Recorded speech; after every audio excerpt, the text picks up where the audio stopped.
yang memampukan kami untuk menjadi pribadi-pribadi yang dimuliakan oleh Tuhan. Kuasa Tuhan dinyatakan untuk melengkapi kami di dalam kami melakukan karya untuk kesaksian kami di tengah-tengah dunia ini.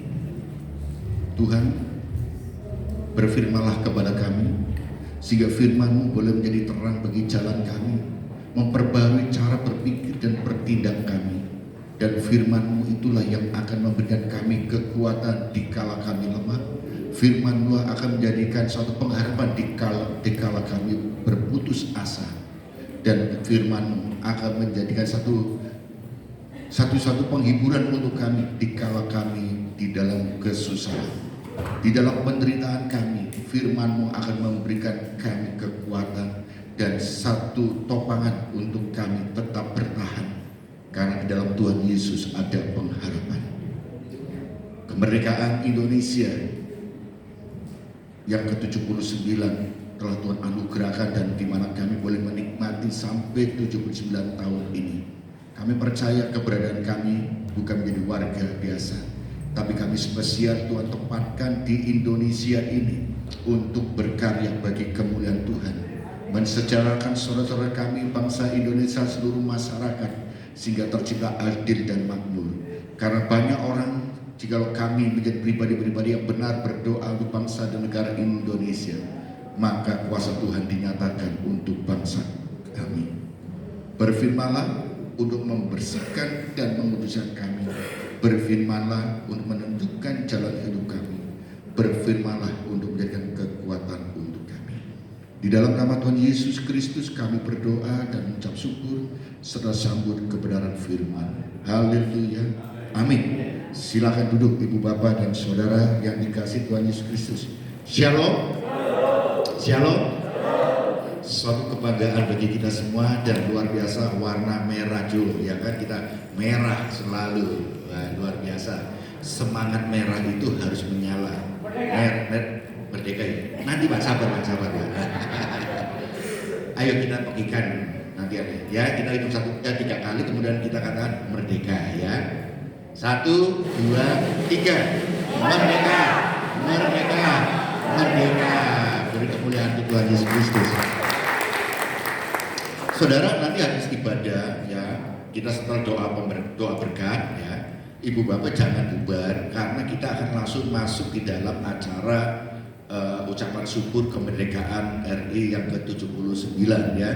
Jadi setelah doa berkat tetap di tempat dan kita akan langsung ucapan syukur, yaitu ada rangkaian acara yang sudah ditentukan oleh panitia dan ada lomba-lombanya saudara. Ini hadiahnya sudah tersedia, luar biasa untuk saudara-saudara semua ya, jemaat Tuhan di tempat ini yang dengan kerelaan sudah memberikan bantuannya untuk kelancaran acara kita, yaitu dengan memberikan hadiah-hadiah ini, sumbangan luar biasa.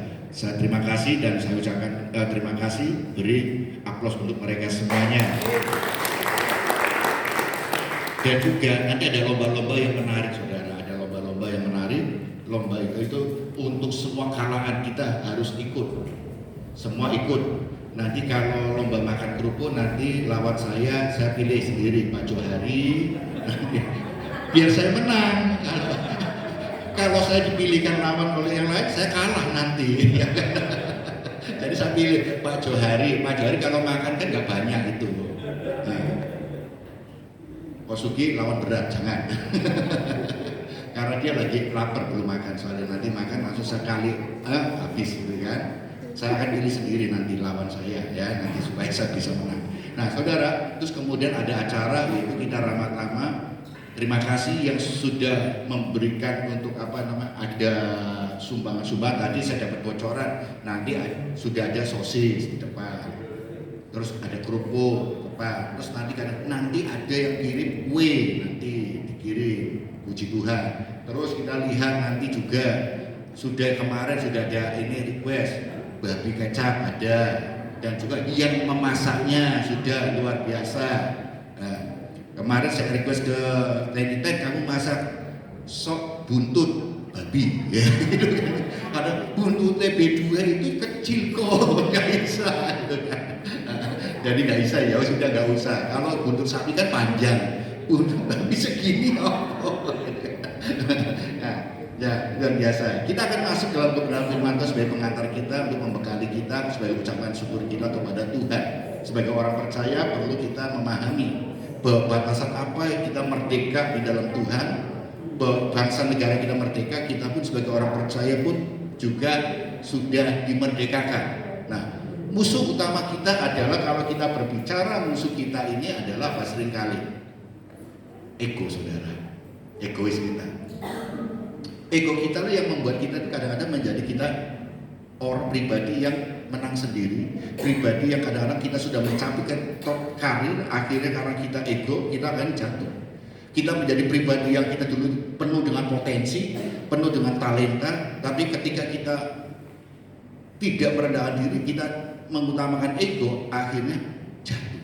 Ketika kita juga mungkin membangun rumah tangga, kita mempunyai istri yang cantik, suami yang ganteng, punya anak-anak, tetapi ketika berbicara dengan ego dan itu menjadi yang utama, akhirnya bisa berantakan rumah tangga.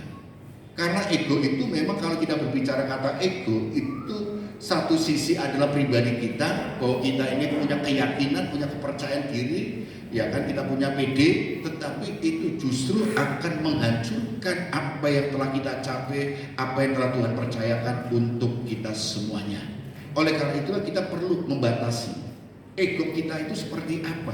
Ketika kita merdeka dan kita di dalam merdeka di dalam kehidupan bersama dengan Tuhan, tapi ada batasan supaya kita, ketika Tuhan anugerahkan karir, ketika Tuhan anugerahkan mungkin Tuhan anugerahkan kita keluarga, ketika Tuhan anugerahkan kita dengan segala potensi dan talenta, skill, kita tidak akan sampai jatuh ataupun kita hancur. Tetapi tetaplah bersama dengan Tuhan, kita akan dituntun sampai kepada top level kita, yaitu kemenangan demi kemenangan. Nah, saudara, apa itu merdeka, saudara? Kalau kita berbicara secara rohani, merdeka itu berarti kita sudah dimerdekakan dari dosa. Hukum utama karena kita pernah berbuat dosa, nenek moyang kita berdosa, adalah karena dia melanggar perintah Tuhan, adalah dosa. Tetapi lewat korban Yesus Kristus di kayu salib, maka dosa itu sudah dipatahkan, sudah didamaikan, sudah ditebus oleh darah Yesus Kristus.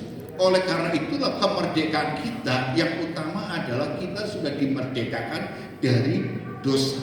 Nah, siapa yang bisa memerdekakan kita dari dosa? Bukan hanya korban Yesus Kristus yang menjadi utama korban kita, tetapi harus kita lengkapi dengan pemahaman kita, siapakah Yesus Kristus. Seringkali terjadi bahwa orang Kristen mengatakan bahwa kita ini sudah ditebus oleh darah Yesus Kristus. Amin, itu yang utama. Tetapi yang utama lagi, yang selanjutnya adalah pemahaman kita, cara berpikir kita tentang kebenaran. Karena dalam firman Tuhan dalam Injil Yohanes, kita akan dituntut pengetahuan akan kebenaran dan sampai kepada kebenaran yang memerdekakan. Jadi kalau kita menjadi orang Kristen tidak ngerti kebenaran, tidak tahu firman Tuhan, maka kebenaran yang kita buat adalah, yang kita jadi pegangan adalah kebenaran hati nurani, atau mungkin kebenaran filosofis. Dan kebenaran filosofis itu selalu berubah-ubah mengikuti perkembangan zaman. Tetapi kalau kita berbicara keselamatan dari kekal sampai kekal, maka kebenaran firman Tuhanlah yang akan menjadikan kita dari kekal sampai kekal. Karena kebenaran firman Tuhan tidak akan layu oleh waktu. Kebenaran firman Tuhan tidak akan pernah kalah oleh siapapun. Dunia boleh berubah, kondisi boleh berubah, tapi firman tidak pernah berubah. Oleh karena itulah, ketika saudara percaya kepada Tuhan Yesus Kristus dan kita sudah dimerdekakan dari dosa lewat korban Yesus Kristus, maka pribadi kita harus dipenuhi dengan kebenaran, yaitu pengetahuan tentang kebenaran. Apa yang kita dapatkan dari pengetahuan kebenaran? Saudara bisa ikuti banyak hal. Bergumul, saudara bisa merenungkan firman Tuhan siang dan malam, saudara bisa dimerdekakan dari dosa. Kemudian bersaksi. Tanpa kita memberikan kesaksian, bersaksi lewat hidup kita, maka apa artinya kita ini dimerdekakan? Karena Tuhan memakai kita untuk menjadi saksi. Tuhan memerdekakan kita dari dosa, dan Tuhan melengkapi kita dengan segala kelengkapan senjata Allah. Untuk apa? Untuk bersaksi. Karena kita dijadikan partner Allah. Kita dijadikan partner Allah, saya katakan. Tuhan menciptakan manusia untuk apa? Partner, mengelola alam semesta ini. Untuk menjadi kesaksian, untuk menjadi amanat agung bagi segala bangsa. Memasyurkan nama Tuhan di segala bangsa.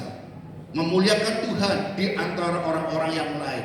Kesaksian kita utama. Oleh karena itulah saudara, kalau kita melihat apa itu egois saudara. Kalau kita melihat dalam kamus, pengertian dari egois adalah apa? Sifat yang membuat seseorang hanya mementingkan kebutuhan dan keinginan pribadi tanpa memikirkan orang lain. Jadi egois itu apa sih artinya? Egois itulah sifat yang membuat seseorang hanya mementingkan kebutuhan dan keinginan pribadi.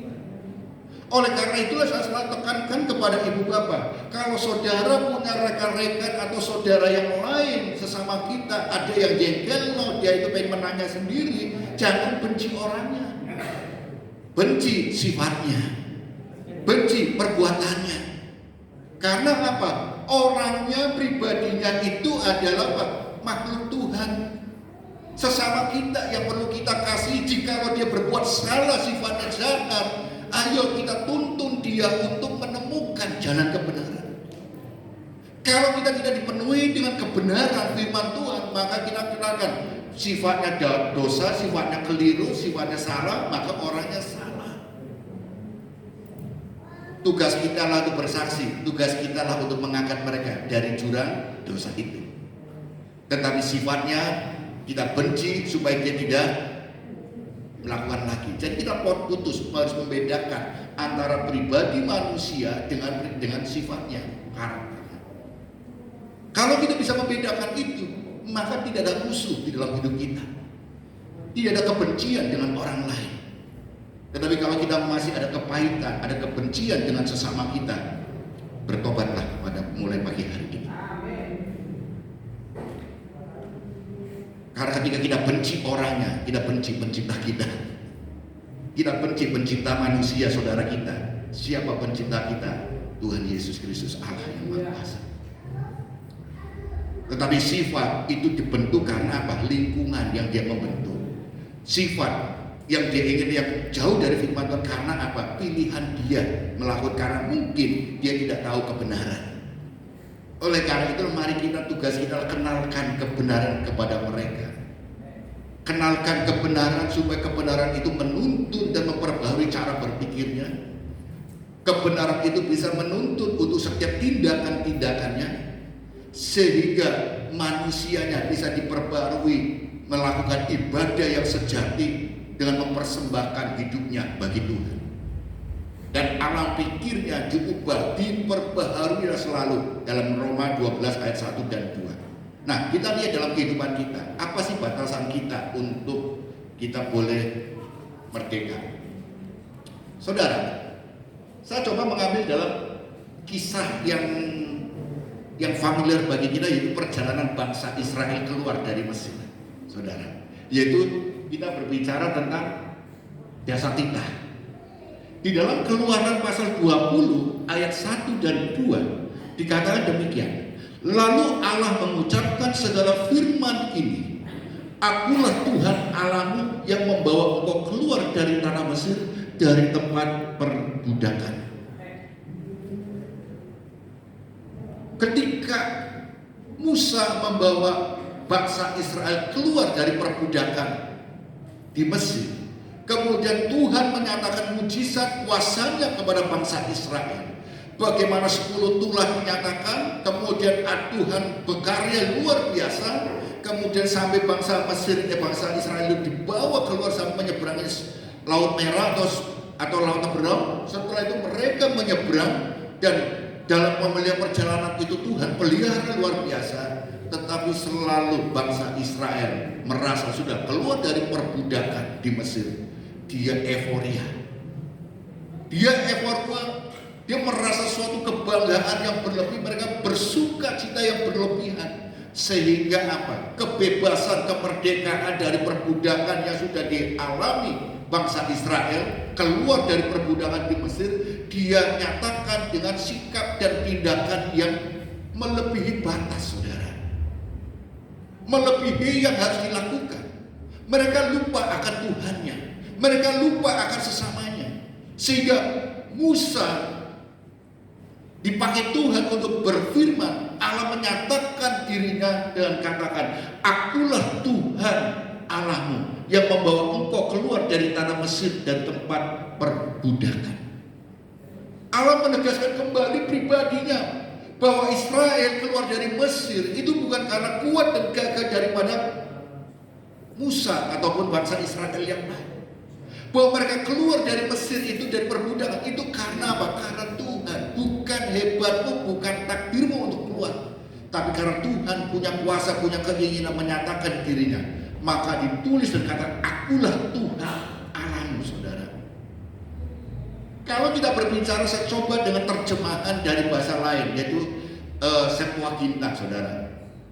Alkitab terjemahan Septuaginta itu adalah terjemahan Perjanjian Lama, ditulis dalam bahasa Yunani, itu Septuaginta. Biasanya kalau kita lihat Perjanjian Lama itu selalu dengan bahasa Ibrani, Perjanjian Baru dengan bahasa Yunani. Tetapi ada satu kitab yang menerjemahkan terjemahan Perjanjian Lama itu dengan bahasa Yunani, yaitu namanya Alkitab terjemahan Septuaginta. Nah, di dalam terjemahan Septuaginta itu ditulis dengan kata ego, emi, kurios, hotheos, atau kalau saya bahasa Indonesia ego, emi, kurios, hotheos, ya kan? Perhatikan yang saya belum ini, ego, emi. Kalau di dalam kamus bahasa Alkitab, ya kalau kita lihat dalam istilah teologi, ada kata ego, emi itu selalu identik melekat kepada pribadi Tuhan.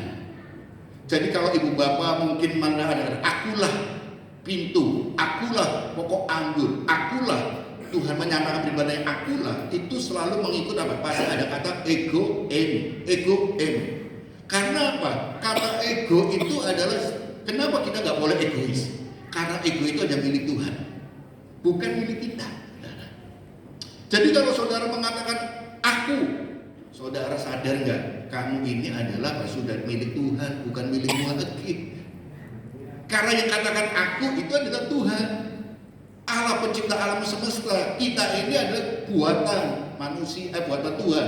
Kita ini mampu karena apa? Tuhan yang memampukan. Kita ini punya karir, itu karena Tuhan yang mempercayakan. Kita punya kekuatan karena Tuhan yang memberikan kita kekuatan. Kita punya apa? Keluarga yang cantik, keluarga yang ganteng, yang indah, karena Tuhan yang telah memberikan keluarga untuk kita. Bukan karena kita hebat, bukan karena kita kuat, bukan karena kita pintar, bukan karena kita pandai, bukan karena kita cerdas, bukan karena kita segalanya, tetapi karena semuanya hanya oleh anugerah Tuhan. Maka tidak boleh kata aku, karena aku itu adalah milik Tuhan.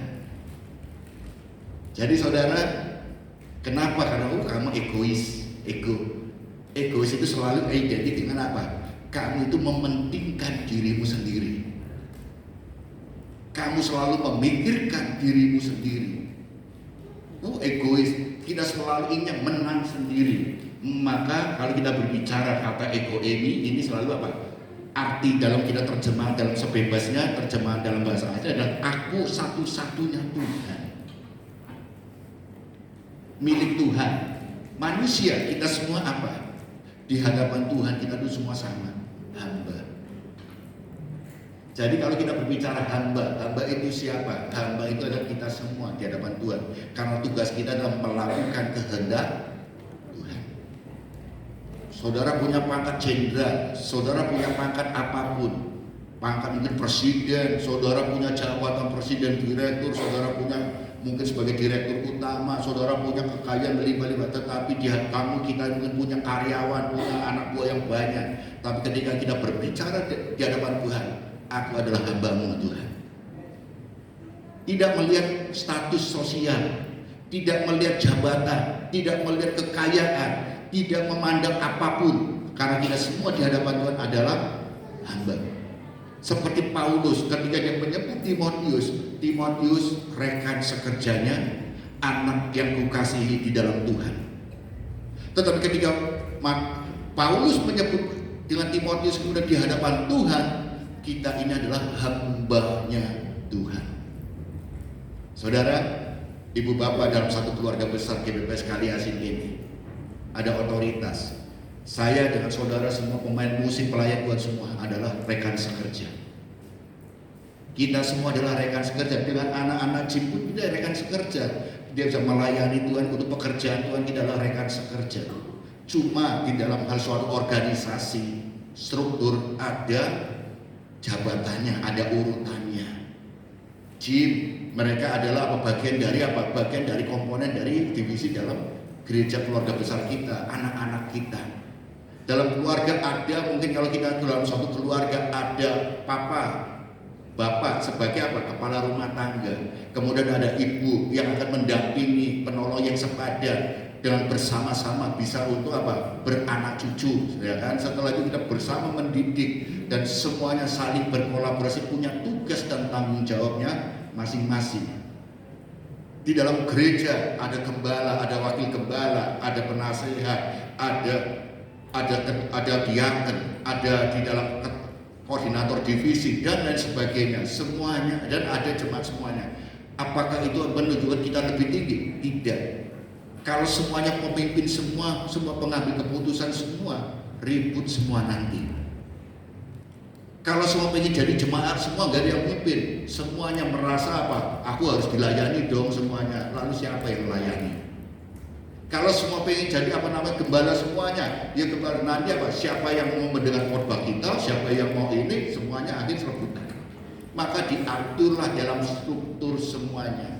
Walaupun mungkin ada gereja yang menggunakan kepemimpinan jamaat lebih dari satu. Memang sekarang ini tidak ada kepemimpinan tunggal, tetapi yang ada adalah jamaat, tetapi ada top leader yang mengambil keputusan, decision makernya ada. Siapa yang mengambil keputusan ketika terjadi suatu perbedaan pendapat, itulah yang akan menentukan. Kita pun di sini adalah kepemimpinan jamaat, karena semua itu memimpin satu dengan yang lainnya, bagian-bagiannya semuanya. Diaken, gembala dibantu oleh diaken 3. Diaken itu membidangi ada bagian keuangan, sarana prasarana, dan ada diakonia. Mereka yang menghandle semuanya, saudara. Ada tugas dan tanggung jawabnya. Di dalam hal kerohanian, gembala dibantu oleh wakil gembala untuk memikirkan doa dan segala macam. Untuk pelaksanaan semuanya siapa? Jemaat itu harus terlibat di dalam pelayanan. Maka selalu saya katakan, di luar sana dibuka lowongan pekerjaan, di gereja kita dibuka lowongan pelayanan. Siapa yang ingin bergabung untuk melayani, silakan bergabung melayani. Karena kita harus saling melayani. Gereja itu membutuhkan pelayan-pelayan. Kita bukan melayani sesama, tapi kita melayani pekerjaan Tuhan. Saya katakan melayani pekerjaan Tuhan. Karena kita melayani Tuhan adalah pribadi kita bersekutu dengan Tuhan, itu melayani Tuhan. Tapi ketika kita berbicara pekerjaan Tuhan, kita melayani mimbar, itu pekerjaan Tuhan. Melayani bidang musik, itu pekerjaan Tuhan. Choir, pekerjaan Tuhan. Berkhotbah, itu pekerjaan Tuhan. Besuk, itu pekerjaan Tuhan. Kemudian kita mungkin sebagai aser, itu juga pekerjaan Tuhan. Multimedia, itu pekerjaan. Di pekerjaan pun itu juga pekerjaan Tuhan. Keluarga itu pekerjaan Tuhan. Kita di dunia marketplace ini, di dunia dalam lingkungan kita, itu adalah kita bekerja untuk Tuhan. Kita bekerja di sebuah kantor. Kalau kita bekerja untuk Tuhan, kita memberikan yang terbaik untuk bersaksi bagi Kristus. Jadi kerjalah dengan baik, dengan jujur. Kita di tengah-tengah masyarakat, jadilah kita melayani itu pekerjaan Tuhan, itu menjadi kesaksian di tengah-tengah masyarakat. Itu suatu hal yang harus kita lakukan, pekerjaan Tuhan. Oleh karena itulah kita lihat manusia itu di hadapan Tuhan adalah kita ini hamba. Dan oleh karena kasih karunia-Nya sudah dimerdekakan dari dosa. Jadi kita boleh layak menyebut kita anak-anak Tuhan. Kita boleh layak menyebut kita hambanya Tuhan. Kita boleh layak menyebut sahabatnya Tuhan. Kita boleh layak, dan janji Tuhan dinyatakan untuk kita. Kita boleh beroleh setiap janji-janji Tuhan. Apa yang dijanjikan Tuhan seperti apa? Kembali ke saudara, baca firman Tuhan. Karena setiap janji Tuhan itu ada dalam firman-Nya. Kalau saudara malas baca firman Tuhan, hanya mendengar khotbah-khotbah, kadang-kadang khotbah itu adalah interpretasi saudara. Maka firman Tuhan, kamu harus makan makanan yang murni. Makanan yang murni. Makanan yang murni apa? Alkitab, firman Tuhan. Saudara harus baca secara pribadi apa? Firman Tuhan itu akan hidup, akan menghidupi saudara secara pribadi. Kebutuhan kita apa? Tuhan akan berbicara kepada kita pribadi lewat firman-Nya. Tetapi ketika saya khotbah di depan saudara, memang sumbernya adalah firman Tuhan, Alkitab. Tetapi sudah saya tambah-tambahin. Saya sudah menambah, menerjemahkan, menginterpretasi, menafsirkan Alkitab itu dalam menurut bahasa saya sendiri, supaya ibu bapak bisa memahaminya. Tetapi saudara belum tentu sama ketika saudara membaca ayat yang sama dan menerjemahkan, menafsirkan, mengkhotbahkan, belum tentu dengan ayat yang sama, temanya sama, bisa beda, penjelasannya pun bisa beda. Itulah yang disebut dengan interpretasi, penafsiran. Jadi jangan kita berpikir kita itu cukup dengan mendengar khotbah-khotbah pendeta. Tidak. Bacalah Alkitab sebagai makanan yang utama, sebagai makanan yang murni. Banyak sekarang penyakit-penyakit karena apa? Instan, saudara. Sekarang eranya instanisasi. Kita lihat lagi marak. Kenapa anak-anak, usia anak-anak itu sudah mulai cuci darah, bermasalah dalam ginjalnya. Ternyata hasil penelitian katakan dunia sekarang itu dunia instan. Minuman-minuman banyak yang senang minuman yang botol kaleng yang pakai gulanya gula bibit atau gula buatan itu, sehingga apa terjadi? Ginjal yang tidak kuat. Maka dan bahkan minuman-minuman soft drink segala macam di Cina itu, minuman soft drink itu yang merek-merek tertentu yang kita sudah kenal itu masuk kategori untuk pencuci, pembersih lantai, saudara. Di Cina itu sudah dikategorikan, dikelompokkan minuman yang seringkali kita minum, kadang-kadang minuman soft drink itu sudah dikategorikan menjadi apa? Pembersih lantai. Mari kita harus perbaiki, saudara. Kalau kita ingin sehat rohani kita, maka apa? Kembali kepada yang murni.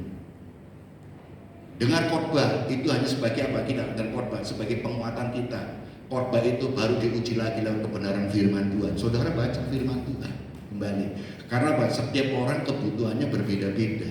Tapi kalau saudara makan makanan yang murni, Alkitab saudara baca, renungkan setiap hari, Tuhan berbicara kepada kita pribadi, lepas pribadi, sesuai dengan apa? Apa yang menjadi kebutuhan kita. Tuhan akan berbicara kepada saudara.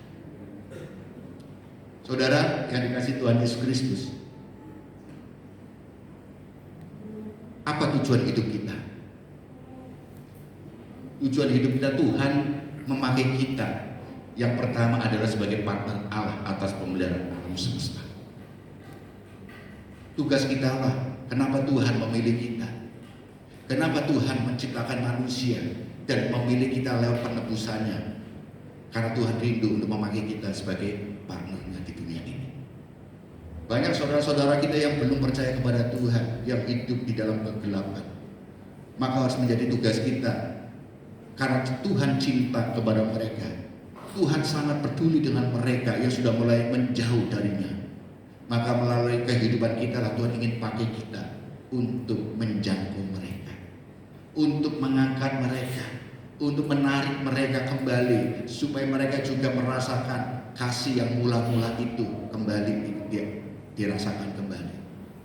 Saya senang, saudara, ketika saya melihat wajah-wajah stok lama tapi kemasannya baru, saudara. Karena kalau kita stok lama kemasan baru apa? Dulu, ya kan? Dulu kan kita mungkin lihat ini, oh dulu waktu di sini masih apa? Belum menikah, masih ini. Tapi sekarang sekarang sudah punya buntut, ya kan? Itu kan kemasannya baru sekarang.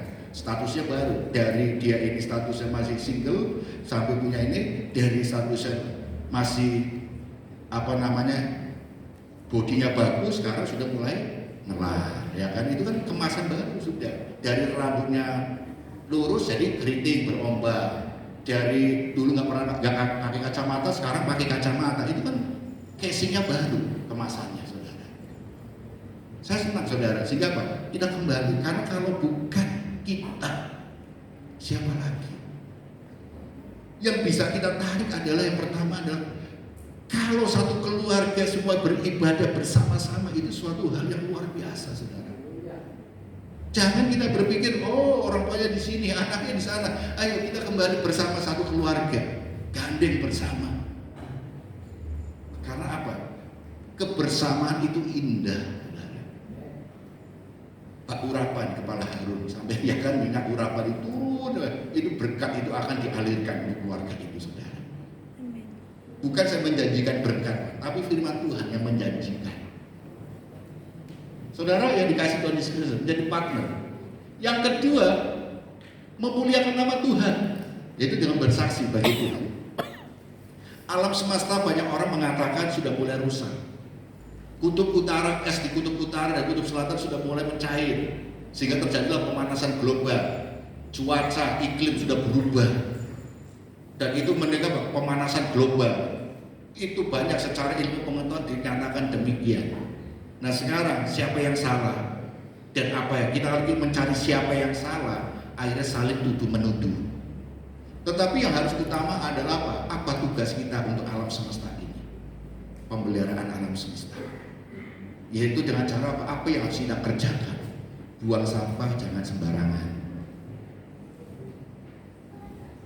Penggunaan plastik kurangi, karena begitu bisa berdampak pada kerusakan alam. Terus apalagi banyak yang sudah pemerintah aturan itu dibuat untuk apa? Untuk pengamanan alam semesta ini sudah banyak dibuat. Maka kita harus ikuti aturan-aturan supaya alam semesta. Kita lihat coba ketika terjadi pandemi, motor, mobil banyak orang itu kerja dari rumah, bersih sekali ya kan. Nah sekarang kita perlu kembali supaya kita bisa alam semesta terjaga, binatang-binatang terjaga, sehingga apa kita bisa turunkan ke anak cucu kita. Kemarin berapa bulan yang lalu adik-adik kita bulan Mei kalau nggak salah, Mei apa Juni, adik-adik kita ke kebun binatang, anak-anak kita ke kebun binatang Surabaya itu.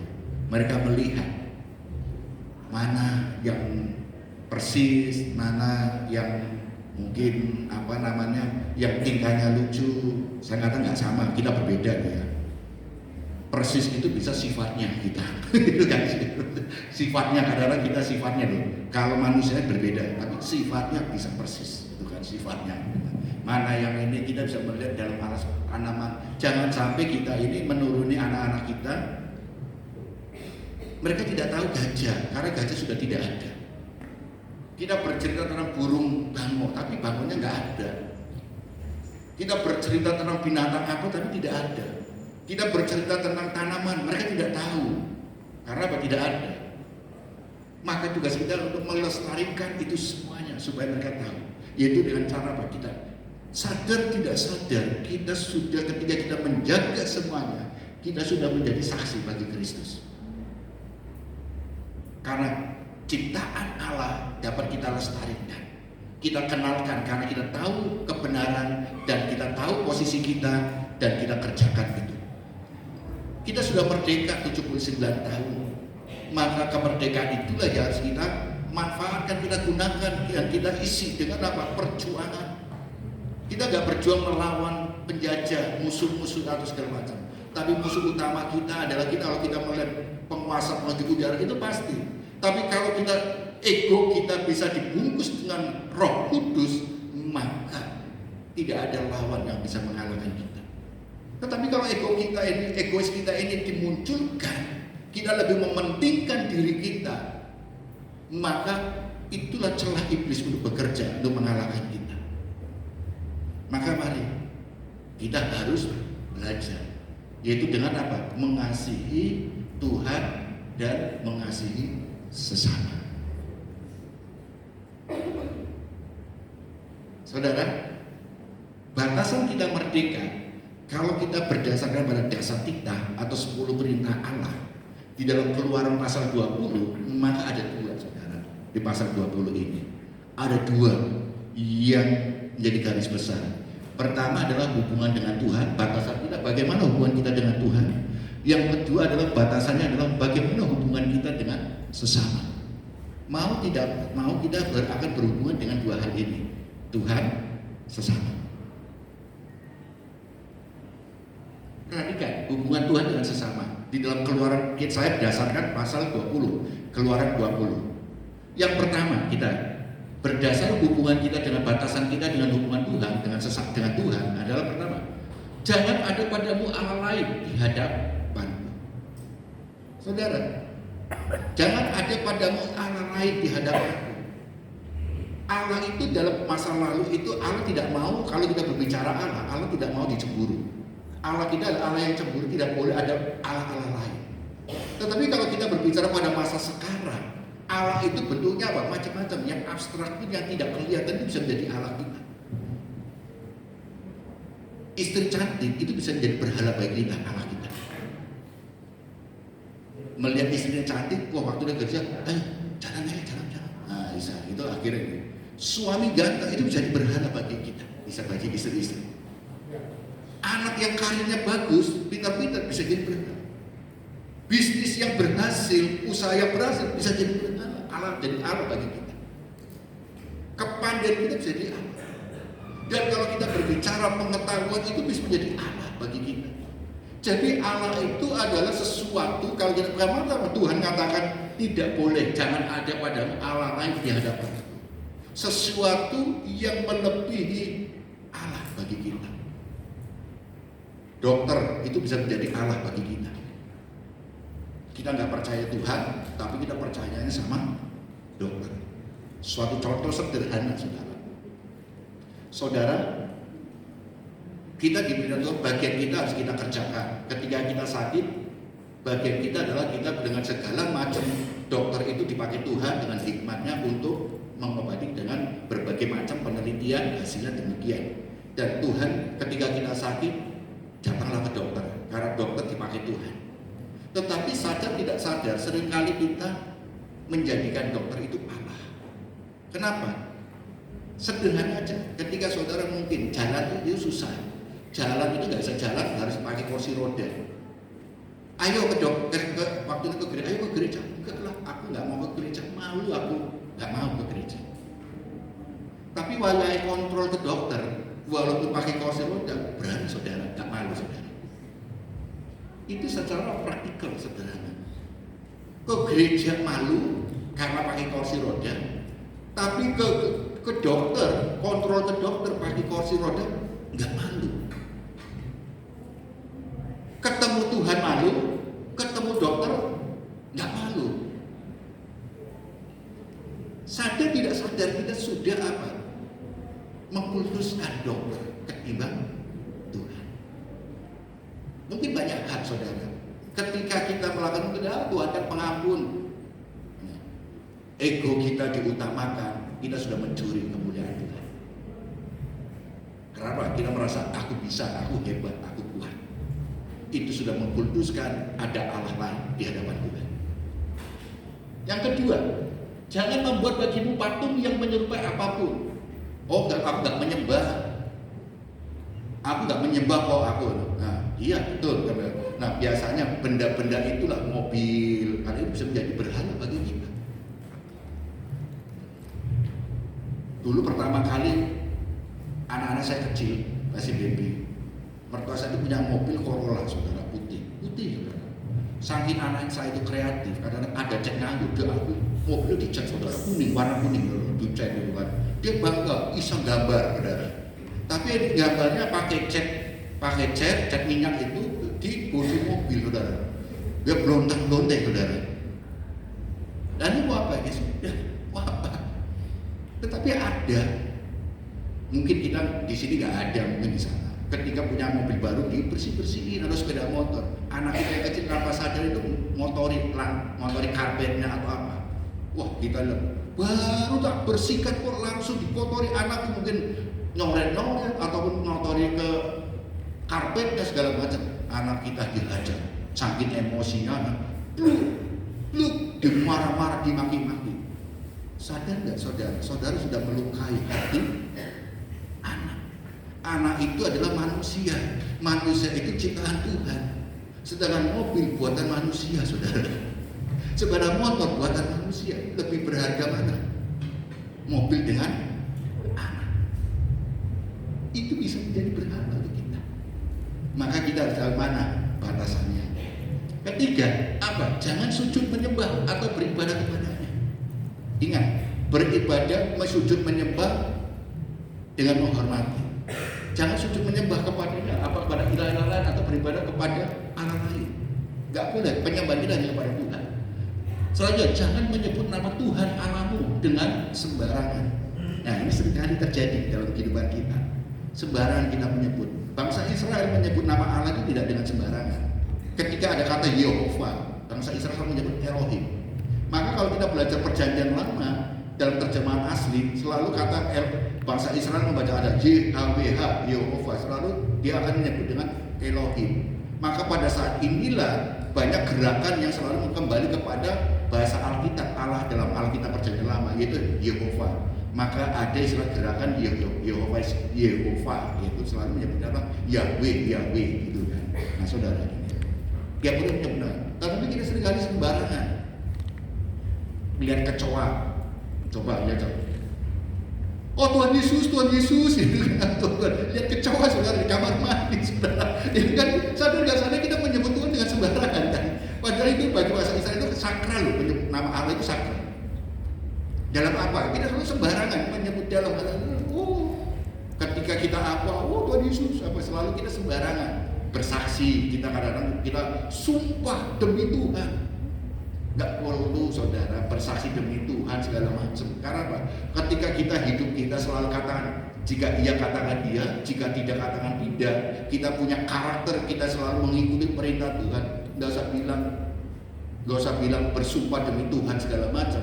Orang akan percaya kepada kita. Tapi kalau kebiasaan kita bohong, saudara walaupun demi Tuhan, dia tetap orang gak percaya. Maka jangan sebut nama Tuhan dengan sembarangan. Yaitu apa? Jika iya katakan iya, jika tidak katakan tidak. Kalau kita biasa mengatakan kebenaran firman Tuhan, karakter kita terbentuk. Kita nggak menyebut nama Tuhan, tetapi apa yang kita katakan itu adalah kebenaran. Dan itu akan berjaya. Jika orang itu nggak percaya, silakan nggak apa-apa. Urusannya dengan Tuhan. Tapi aku menyatakan kebenaran yang hakiki, itu kebenaran firman. Gak perlu orang percaya karena apa yang kita katakan belum tentu semua senang. Tetapi kita belajar untuk menyatakan kebenaran. Yaitu dengan apa? Jika kita selalu berbohong, kita selalu berkata-kata yang tidak benar, maka orang apapun juga apapun yang kita katakan orang juga percaya, saudara. Maka itu hati-hati kita dalam hal berkata. Jangan menyebut nama Tuhan Allah sembarangan. Itu karena apa? Natur kita adalah natur kebenaran Tuhan karena Allah yang bersemayam dalam diri kita. Apa yang kita katakan itulah kebenaran. Jika iya katakan iya, jika tidak katakan tidak. Selebihnya adalah urusan Tuhan. Dan kalau nggak percaya urusan dengan setan sudah itu kan. Yang penting kita katakan benar. Katakan kebenaran itu belum tentu bisa menyenangkan semua orang. Tetapi kita biasakan hidup kita itu menjadi gaya hidup kita. Kebenaran itu kita nyatakan di dalam kondisi apapun. Memang perlu dengan hikmat Tuhan dalam kita mengkomunikasikannya. Ada hikmat Tuhan dalam berkomunikasi. Jangan dirasa kalau kamu gak percaya Tuhan Yesus kamu mati masuk neraka. Memang kebenaran itu demikian. Tetapi komunikasi ini yang tepat karena kita diberi hikmat Tuhan. Jangan kalau langsung menghakimi orang. Jangan. Karena kalau kita menghakimi kita dimusuhi. Kita datang langsung mereka lari. Gimana dia akan mendengar berita selanjutnya? Itu tidak akan sampai firman itu bisa diterima oleh mereka. Nah, di dalam hubungan kita dengan sesama saudara, dengan sesama kita lihat, hormatilah ayah dan ibumu saudara. Ayah ibu itu selalu juga bisa bicara tentang leluhur-leluhur kita. Itu kita hormati. Kita harus hormati. Tetapi yang tidak boleh adalah menyembah mereka ketika mereka tidak sembah penyembahan kita hanya kepada Tuhan. Hormat pada orang tua itu wajib. Yang masih punya orang tua. Orang tua bisa salah, saudara. Orang tua bisa bikin kita jengkel karena pola pikirnya sudah berbeda dengan kita. Kadang menjengkelkan. Orang tua bisa keliru di dalam memberikan nasihat karena pola dia itu zamannya zaman dulu, kita zaman yang baru. Kebenaran peradaban itu berubah. Orang tua itu peradaban yang lama. Generasi Z, generasi milenial, generasi alpha itu sudah berbeda cara berpikirnya. Tetapi kita sebagai anak-anak Tuhan yang hidup di dalam kebenaran firman Tuhan, tahu kebenaran. Apapun yang dilakukan orang tua walaupun tidak menyenangkan atau menjengkelkan, bikin kita marah, tetap hormati dia. Tetap hormati dia karena apa? Beliaulah yang berjasa sehingga kita boleh ada sampai hari ini. Beliau yang berjasa. Kita punya, mungkin kita saat ini sukses dalam karir, kita punya pendidikan yang tinggi, itu berkat mereka. Orang tua aku miskin, gak bisa nyolah anak, tetapi doa-doa mereka. Orang tua aku sudah meninggal, sehingga gak pernah aku sampai selesai kuliah sampai hari ini. Orang tua aku ditinggal mamaku umur 2 tahun kok. Tetapi kamu lahir di dunia ini oleh siapa? Kamu gak akan langsung lahir, langsung muncul tiba-tiba. Tetapi lewat apa? Hubungan suami istri orang tuamu itu, sehingga kamu bisa keluar di dunia ini lewat rahim ibumu, saudara. Itulah yang ketika mereka melahirkan, waduh, penderitaan antara hidup dan mati. Dia alami semuanya untuk memberikan kehidupan, kesempatan untuk anaknya yang dikandung itu untuk keluar perjuangan. Sehingga bahkan banyak orang tua yang anaknya satu, kamu kok gak mau nambah lagi, terus kapok, trauma, gak mau nambah lagi. Banyak yang katanya is tambah lagi udah masa 1, gak kapok, trauma. Coba tanya deh Hemi, ya kan, itu kan Lili yang masih 1 gitu kan, kenapa? Terus satu hari repot, terus ada yang katakan lahiran apa, ayo waktu mau melahirkan, aduh menderita, terus kapok. Ini kan tanya kok, bu kok kapok. Jangan bilang kapok melahirkan. Waktu bikinnya kan apa? Nikmat. Kenikmatan membawa sengsara. Gitu kan. Kita harus jalani semuanya. Kita harus ini. Itu orang tua perjuangan untuk kita. Maka hormatilah dia. Apapun kondisinya, hormatilah dia. Jangan membunuh. Pada waktu itu banyak orang ini membunuh nyawa karena dia merdeka. Aku udah sampai lebih dulu. Membunuh, menghabisi nyawa orang lain itu tidak boleh. Batasannya jangan membunuh. Batasan lagi, jangan berzinah, saudara. Berzinah itu akan menyakiti semua orang. Berzinah itu akan menyukai hati Tuhan, tidak akan mendukakan hati Tuhan. Karena apa? Berzinah itu hidup di dalam dosa. Harus kita hati-hati. Karena berzinah itu akhirnya apa? Menyakiti semua orang. Paling kita nggak boleh nyakiti orang. Dalam bahasa Alkitab ada kata zina dengan percabulan, saudara. Zina dan percabulan, apa bedanya? Zina dan percabulan kalau kita lihat ini, ada unsur apa? Kalau seperti digambarkan ada dalam menggunakan bahasa Ibrani itu kata rahab, saudara. Rahab itu sebenarnya artinya demikian, perempuan yang bersundal. Nah, perempuan ini apa? Kenapa dia ini? Bedanya apa? Orang berzina adalah melakukan itu untuk memuaskan diri sendiri, egonya sendiri. Tapi ada kata rahab itu dia lakukan untuk apa? Tuhan mengampuni mereka karena apa? Ada orang melakukan hubungan itu karena apa? Terpaksa. Maaf kata seperti maaf ya, ini kayak pelacuran. Mereka melakukan bukan karena kesenangan, tapi karena kebutuhan untuk itu. Tuhan melihat ada bahasa Alkitab itu dengan apa? Pembedaan antara bersundal, wanita sundal dan wanita berzina. Bersundal itu karena apa? Dia melakukan itu karena apa? Terpaksa. Tapi perzinahan itu dilakukan karena apa? Untuk demi egonya sendiri, kepuasan diri sendiri, dan Tuhan tidak mengizinkannya. Ketika dia apakah bersundal boleh, itu pun tidak boleh karena itu perbuatan. Tetapi banyak kalau ada pekerjaan yang baik dia akan berubah. Karena mereka bersundal karena apa? Kebutuhan hidup melakukan itu, bukan karena hobi, bukan karena apa? Kepuasan diri sendiri. Tapi ketika ada lapangan kerja yang lebih baik, dia akan lebih lebih mudah untuk bertobat, untuk berubah mencari pekerjaan yang baru itu. Karena mereka lakukan terpaksa.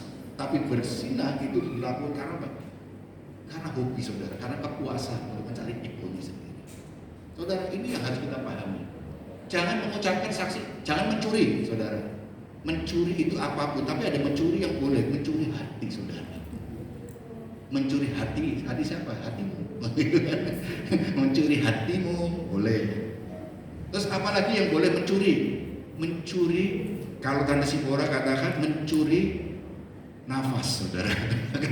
Kalau Ko Joni ya kan selalu ngajarkan kalau ini, kalau Tante Sipora, ayo boleh. Kalau kita suara tinggi, ayo curian nafasmu. Curi, itu mencuri saudara. Nah itu boleh, tapi mencuri milik orang lain itu nggak boleh. Mencuri kan selalu identik dengan orang lain tanpa izin. Itu nggak boleh karena itu milik orang. Tapi ada orang Kristen itu juga demikian, berdoa saudara. Karena dulu ada ajaran kata kalau kamu menginginkan sesuatu benda itu, datang tumpahin tangan, doakan, ini jadi milikku. Sadar nggak sadar kita diajarkan untuk mencuri, itu kan milik kita. Kalau kita klaim untuk doakan untuk milik kita. Pada tahun itu ada terjadi teologi kemakmuran, itu terjadi. Jadi kalau ada mobil, saya doa dalam nama Tuhan Yesus Kristus ini akan menjadi milikku. Masih di showroom bukan milikku, kok kita doakan jadi milikku, ya kan? Beliin dulu. Kalau kita bertuhan, kalau jika izinkan Tuhan kasih berkat aku untuk beli ini, nah baru benar kan? Dengan ini milik orang, kok kita doakan menjadi milikku, ya kan? Minta Tuhan kasih berkat. Pekerjaanmu diberkati Tuhan sehingga kita bisa diberi uang untuk beli. Jangan diklaim milik orang lain, di showroom mobil kendaraan itu kita klaim tumpangi tangan menjadi milikku. Enggak, itu kita apa sadar ingin mencuri milik orang lain. Jangan mengucapkan saksi dusta tentang sesamamu. Itu batasan kita, nggak boleh. Jika ia katakan ya, jika tidak. Jika apa? Nggak perlu kalau kita selalu katakan benar tentang apa? Bersumpah demi nama Tuhan Allah. Nggak perlu. Karena kita melakukan sesuatu yang benar. Jangan mengingini rumah, istri, hamba dan segala milik sesamamu, saudara.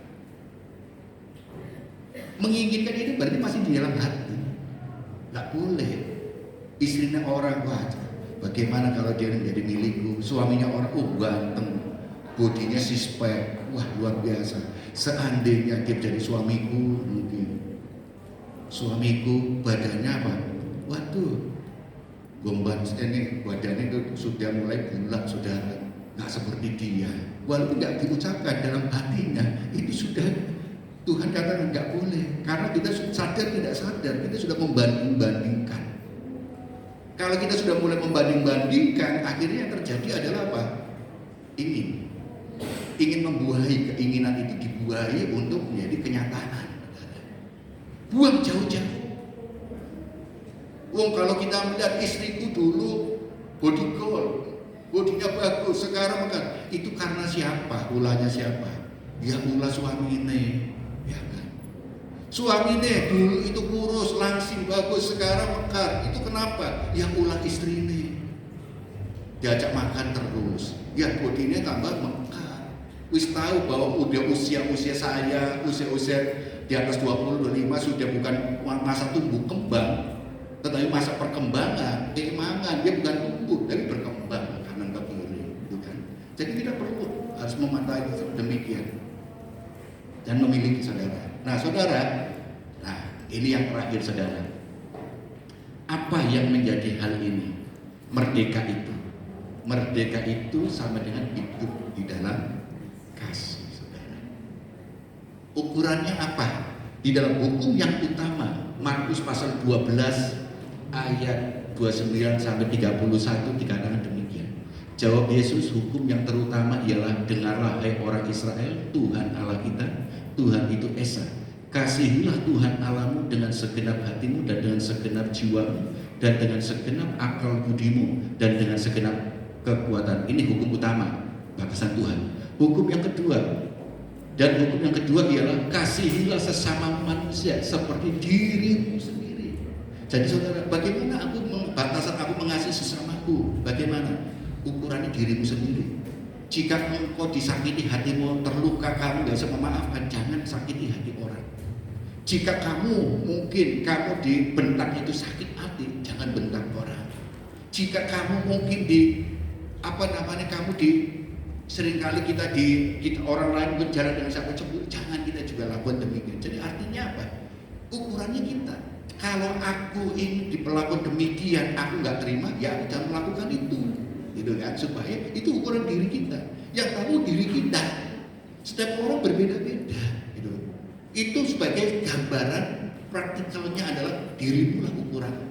Jika kamu didiemi istri itu nggak terima, ya kamu jangan diemi istri. Jika kamu kalau dompetmu kosong bingung, ya jangan sampai istrimu dompetnya kosong, kan gitu kan. Ukurannya kita, itu jadi kan karena kita nggak bisa membaca isi hati orang, nggak tahu, tapi ukurannya kita. Nah, inilah saudara yang dikasih Tuhan Yesus Kristus. Inilah merdeka itu adalah hidup di dalam kasih. Kasih kepada Tuhan, kasih kepada sesama. Kasih itu menutupi segala kekurangan.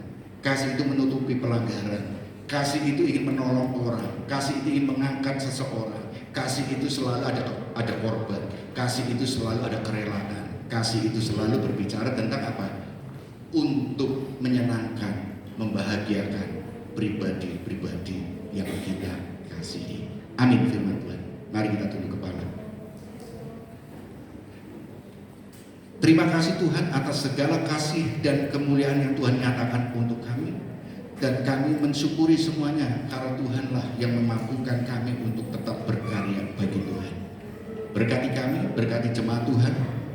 Kami boleh merdeka secara konstitusi, tapi kami di dalam Tuhan rindu untuk dimerdekakan atas musuh utama kami, yaitu ego kami yang merasa mementingkan diri kita sendiri, ingin menang sendiri, ingin merasa lebih dari yang lain. Karena itulah musuh utama kami untuk membawa kami di dalam kejatuhan.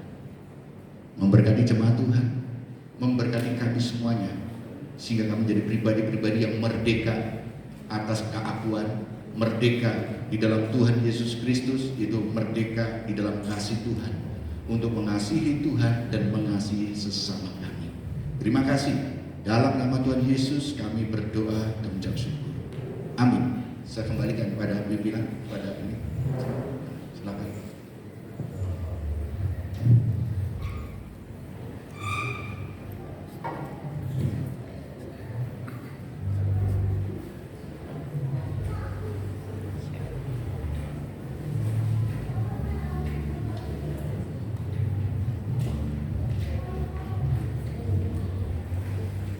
Saja kita akan memberikan persembahan bagi kerajaan Tuhan di tempat ini. Sebelumnya kita akan sama-sama berdoa.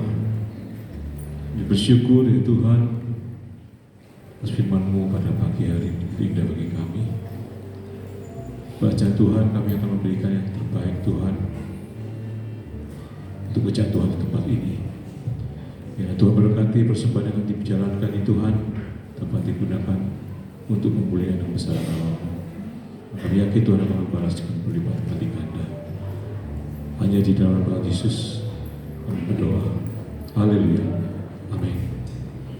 Kita akan berikan persembahan bagi kerajaan Tuhan di tempat ini. Kita akan pujikan bahwa Tuhan juga